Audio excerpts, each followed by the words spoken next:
adab istinja yang berhubungan dengan tempat istinja atau berhubungan dengan tempat. Apa saja? Yang pertama, la yabulu fi tariqin nas awil makan alladhi yajlisuna fih lima fihi minal adza lahum.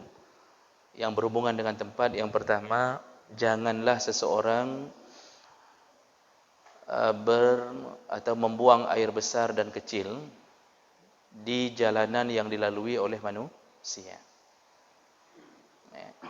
atau tempat duduknya manusia. Jadi dilarang membuang hajat atau kencing di jalanan yang orang berlalu lalang atau di tempat urung piuh, baik stasiun atau tempat duduk-duduk orang, dilarang. Kenapa? Menyakiti orang tersebut dan itu termasuk kezaliman. Rasulullah sallallahu alaihi wasallam dari hadis Abu Hurairah radhiyallahu anhu, anna Nabi sallallahu alaihi wasallam qala, ittaqu al-la'anain, takutlah engkau kepada dua orang yang selalu dilaknat. Qalu wa man la'anan, ya Rasulullah, siapa dua orang yang selalu dilaknat oleh Allah, oleh malaikat, oleh seluruh manusia? Qala allazi yatakhalla fi tariqin nas aw fi dhillihim, yaitu orang yang suka buang hajat, baik kencing, do'e di tempat, di jalanan orang yang lalu lalang di jalan itu, atau di tempat mereka berlindung. Maksudnya di tempat orang duduk, berteduh, di situ kita buang hajat. Ini dosa besar dan terlaknat. Maksud terlaknat, manusia melaknatnya. Begitu lihat orang kan kita otomatis bergerak. Pikiran dan hati mengatakan, nyo kurang aja urun doeknya.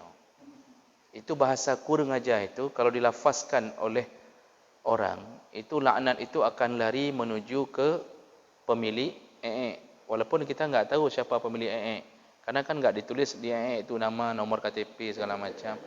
Kita enggak tahu. Begitu kita ucapkan kalimat kurang aja, itu karena kita benci, kok itu jalannya.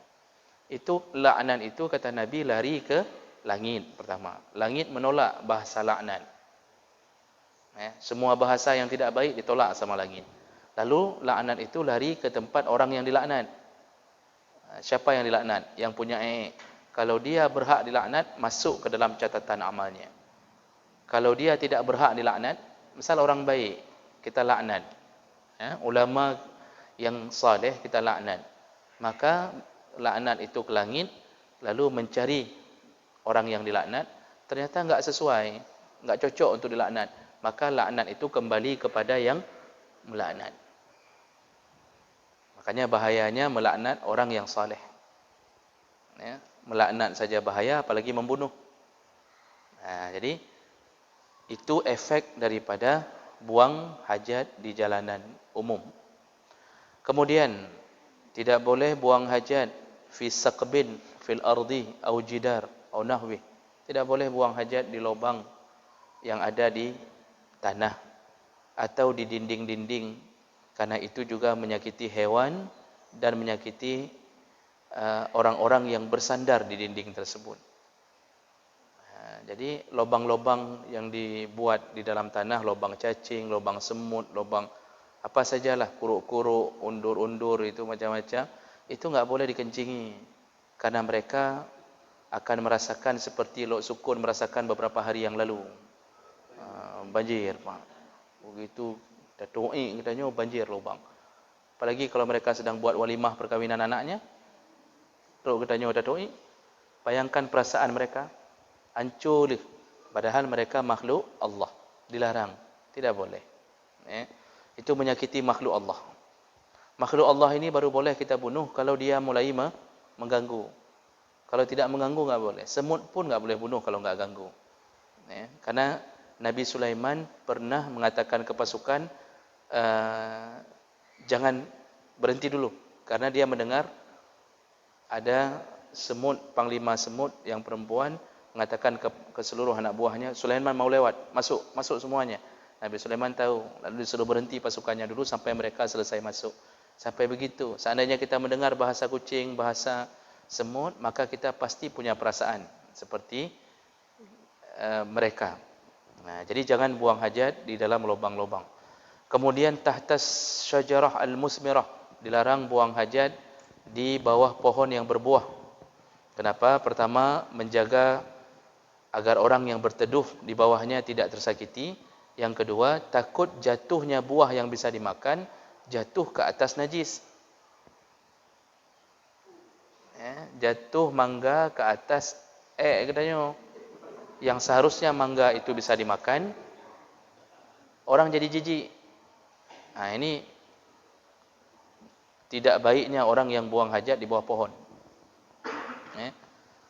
Kemudian fil ma'ir rakid, tidak boleh buang hajat di air yang tergenang. Wa in kana katsiran la tughayyiruhu an-najasah. Walaupun air itu lumayan banyak, tapi selama kita yakin tidak mencapai 2 kulah atau lebih yang bisa menghilangkan najis, bisa menghilangkan kenajisan, maka tidak dibolehkan. Kecuali air yang tergenang itu melebihi 2 kulah yang dianggap terlalu banyak, seperti kencing di danau. Danau itu kan Pak di daerah lembah, tapi besar sekali, dadoi, enggak pengaruh, itu dibolehkan. Atau di waduk. Di waduk itu kalau secara hukum selama tidak berubah warna atau rasa atau bau, airnya masih boleh digunakan. Cuma yang perlu kita tahu, waduk itu bukan satu orang yang doi. Atau waterboom. Kebiasaan waterboom.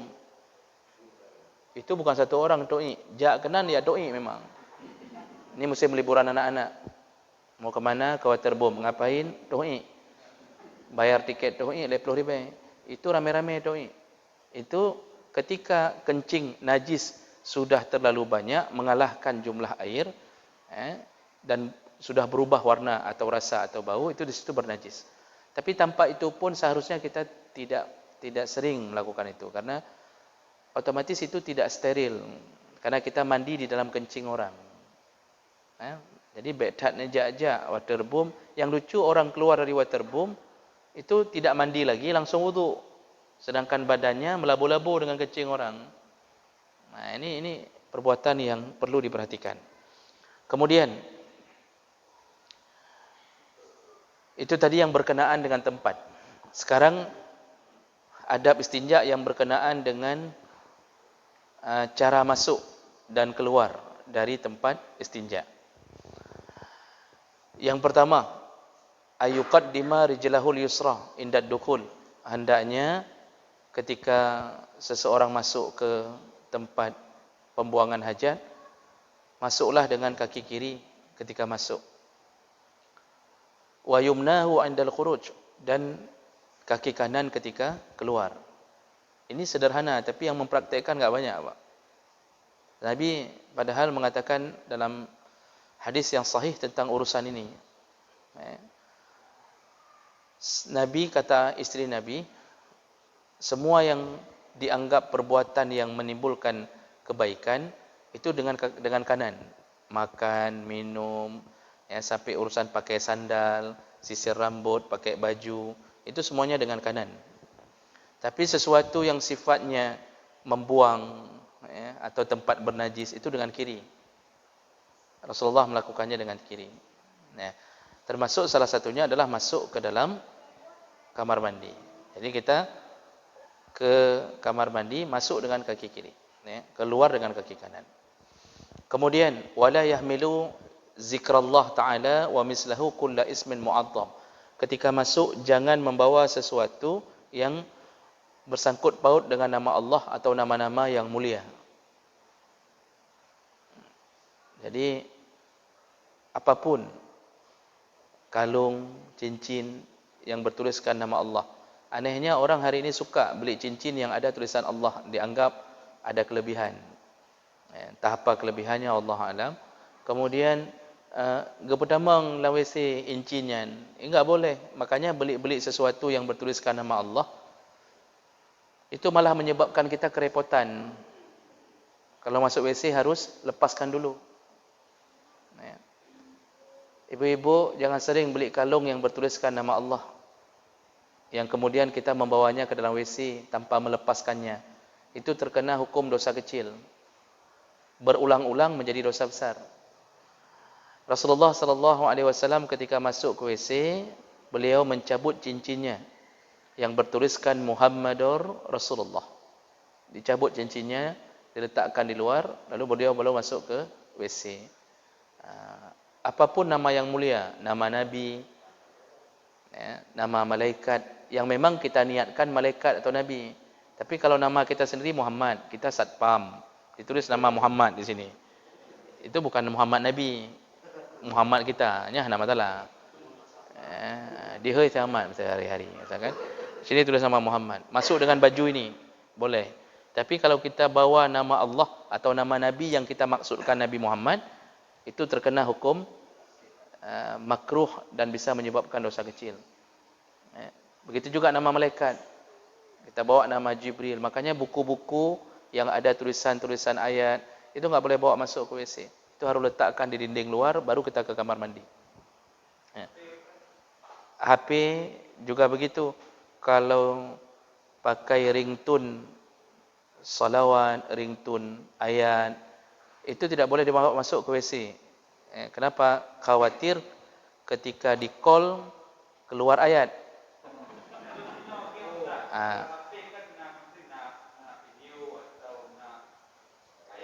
Ada Quran lah, aplikasi Quran misal. Itu tidak mengapa kalau tidak dibuka. Karena yang kita bawa HP bukan Qurannya. HP yang kita bawa, ya. Tapi bahayanya kalau pakai ringtone, dipanggil orang lalu terdengar qul huwallahu ahad. Sedang dalam WC terdengar qul huwallahu ahad. Itu jatuh ke dosa. Hanjutnya. Maka enggak usah keren-keren dengan pakai ringtone seakan-akan iman itu ada pada ringtone. Ya, enggak perlu Pak. Salat jamaah hantam dia ringtone qul huwallahu ahad. Itu salah.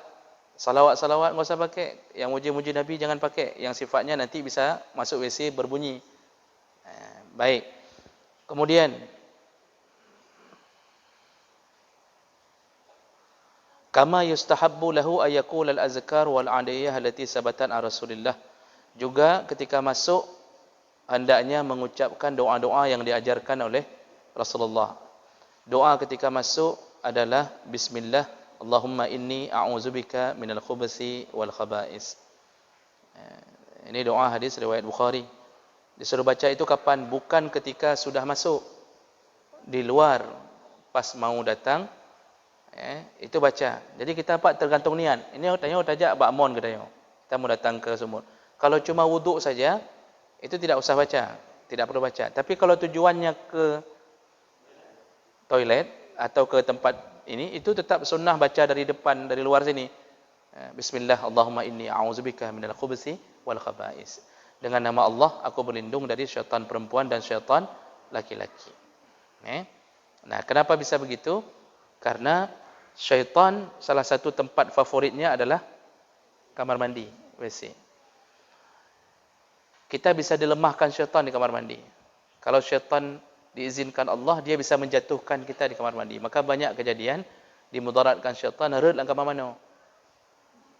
Habis rut, patah tulang, rusuk, ibadah terganggu, kemudian terus sampai stroke dan segala macam. Itu bisa terjadi. Licin kaki segala macam bisa terjadi. Maka itu model godaan mudarat. Ada yang model godaan bukan mudarat, tapi kita dilalaikan di kamar mandi. Terlalu lama duduk merokok dalam kamar mandi, imiyup itu hino pertemang pop tuh itu termasuk godaan syaitan. Kemudian bernyanyi-nyanyi, itu godaan syaitan. Nyanyi pak satu album habis di dalam WC, yang termasuk godaan syaitan. Jadi masuk untuk berlindung dari itu, masuk dengan bacaan bismillah Allahumma inni a'udzubika minal khubuthi wal khaba'is. Kemudian waktu keluar, wa ba'dal khuruj yaqul, waktu keluar, setelah di luar, waktu keluar pakai kaki kanan. Ketika sudah di luar baru baca ghufranaka alhamdulillahilladzi azhaba anni al-adza wa afani. Ya. Atau kalau enggak sanggup hafal itu, cukup dengan ghufranaka, aku mohon ampunanmu ya Allah. Nah, kenapa mohon ampunan? Perlu kita ulang kembali. Ada kesan yang aneh, masuk tadi berlindung ke syaitan laki-laki, syaitan perempuan cocok, takut digoda oleh syaitan laki-laki dan syaitan perempuan. Kenapa waktu keluar memohon ampun? Kenapa bacaannya ghufranaka, aku mohon ampunanmu ya Allah? Ini dituliskan dalam hikmah para ulama. Salah satu hikmahnya adalah kita mohon ampun, ada dua hikmah, Pak. Yang pertama, kita mohon ampun karena bisa jadi di dalam WC kita tidak teringat kepada Allah. Jadi kita ini kan hidup seharusnya betul-betul mengingat Allah di segala tempat, dalam semua pekerjaan. Tapi ketika di WC kita tidak bisa mengingat Allah. Jadi itu permohonan ampun pertama dalam hikmah dalam kitab dijelaskan.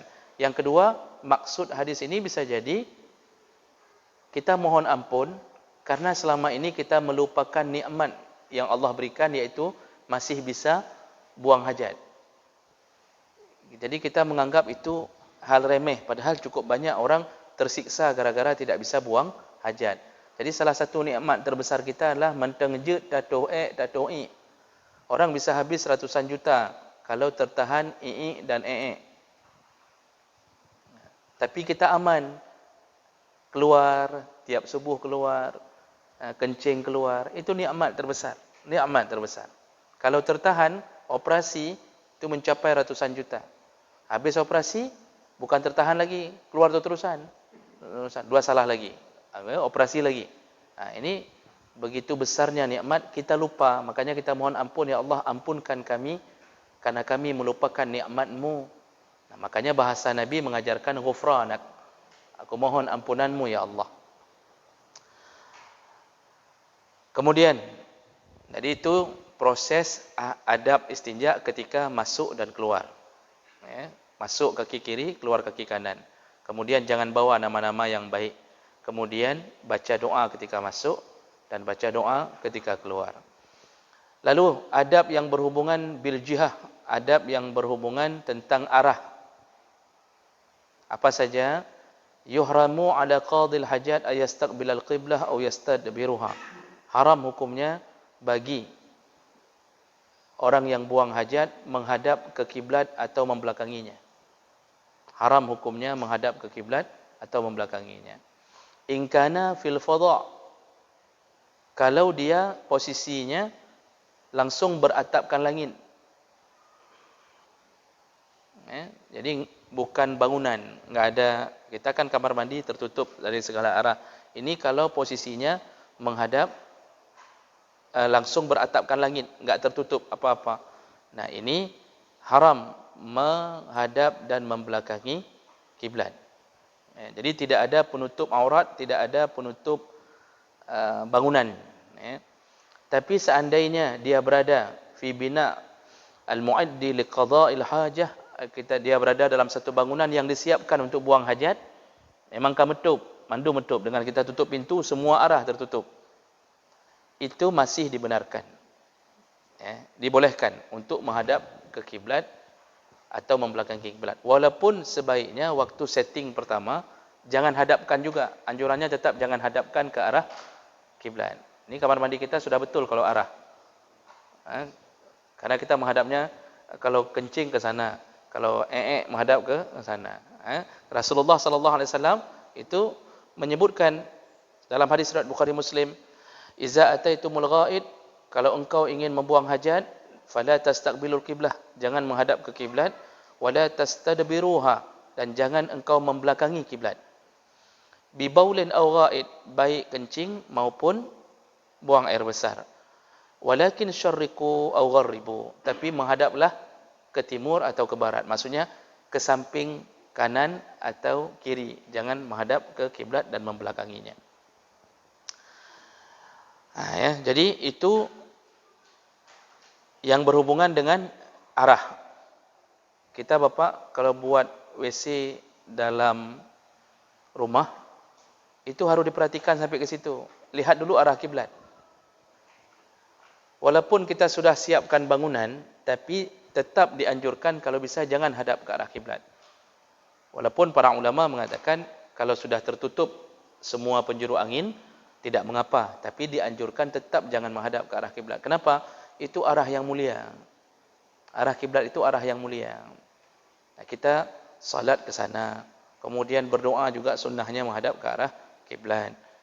Meminta sesuatu menghadap ke arah kiblat. Nah, hal-hal yang mulia jangan dicampur aduk dengan urusan-urusan membuang najis.